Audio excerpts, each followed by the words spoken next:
O período de decadência começou nos anos 60 e atravessou as décadas seguintes. Sem investimentos do governo federal, a rede ferroviária contraiu dívidas.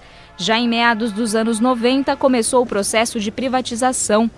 Hoje, as linhas que cortam Bauru transportam apenas cargas. As vias férreas vão de leste a oeste e do centro à região sul do município, cruzando ruas e avenidas movimentadas. A utilização da malha férrea para o transporte suburbano chegou a ser implantada. 2 locomotivas elétricas com um carro de passageiros ligavam o centro da cidade aos extremos leste e oeste, em um trajeto de aproximadamente 10 quilômetros. Mas 1 ano e meio após ser inaugurado, o serviço acabou. A faixa utilizada pela ferrovia não tinha nenhuma adaptação de acessibilidade para os usuários dos bairros. Então, ninguém se sentia seguro, além do que você gastava um tempo muito grande de espera da composição e depois o mesmo tempo de viagem. Nos últimos 30 anos, o único transporte coletivo que se consolidou na cidade foi o ônibus, e ainda assim com diversos problemas. Uma cidade tão grande e nós não temos um terminal rodoviário. É uma falta de respeito com os moradores, com os cidadãos.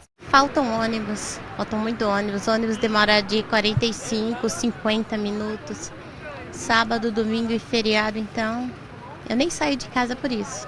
Em 2014, a prefeitura contratou uma empresa para traçar um plano de transporte coletivo para a cidade e algumas ações foram desenvolvidas, como descontos fora do horário de pico e integração com bilhete único. A proposta também previa a construção de terminais em pontos estratégicos da cidade para distribuir as linhas do centro, mas eles não foram construídos por falta de dinheiro. O problema maior do novo plano é que ele é muito conservador, no sentido de que ele visa melhorar a qualidade do sistema para os atuais usuários. Sem dúvida nenhuma deve melhorar para os que já fazem uso, mas ele deveria contemplar novos modelos para atrair o usuário do transporte individual, o que não está sendo feito.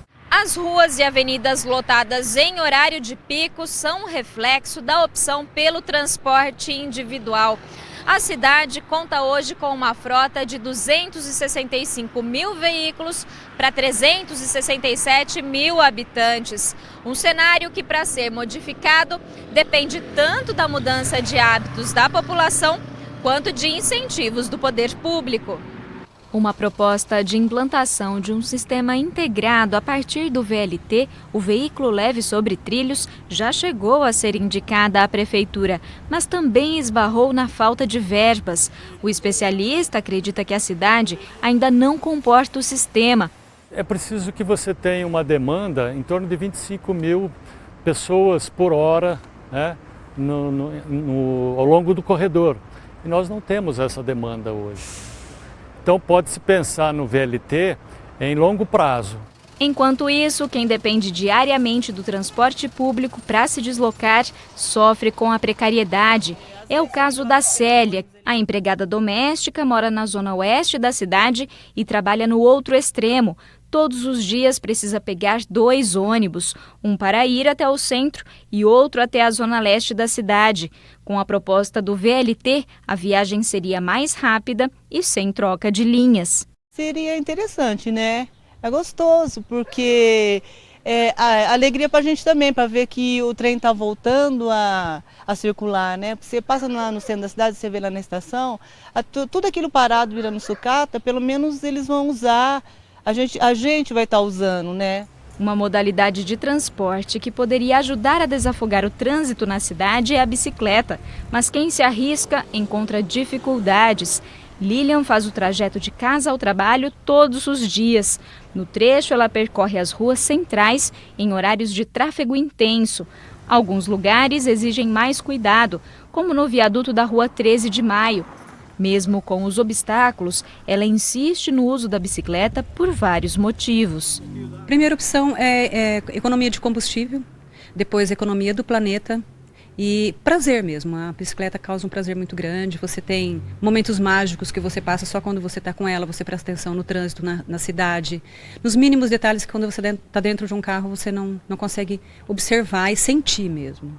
Em Bauru existem mais de 10 quilômetros de ciclovias. Ciclofaixas de trabalho são pouco mais de 7 quilômetros. Para lazer, como a da Getúlio Vargas, são pouco mais de 6 quilômetros. Mas para quem tem optado pela bicicleta como meio de transporte, esse número ainda está longe do ideal. Quando a gente pensa em se locomover por bicicleta, a gente tem que entender que não é possível ter estrutura cicloviária em todas as vias da cidade. Então, em um momento ou outro, o ciclista vai compartilhar a via com os demais componentes, os motorizados, pedestres e todos mais. Então, o que tem que vir primeiro? A educação. Todos têm que entender que todos somos o trânsito. Oferecer melhores condições de mobilidade é uma das ações que serão cobradas do próximo prefeito de Bauru.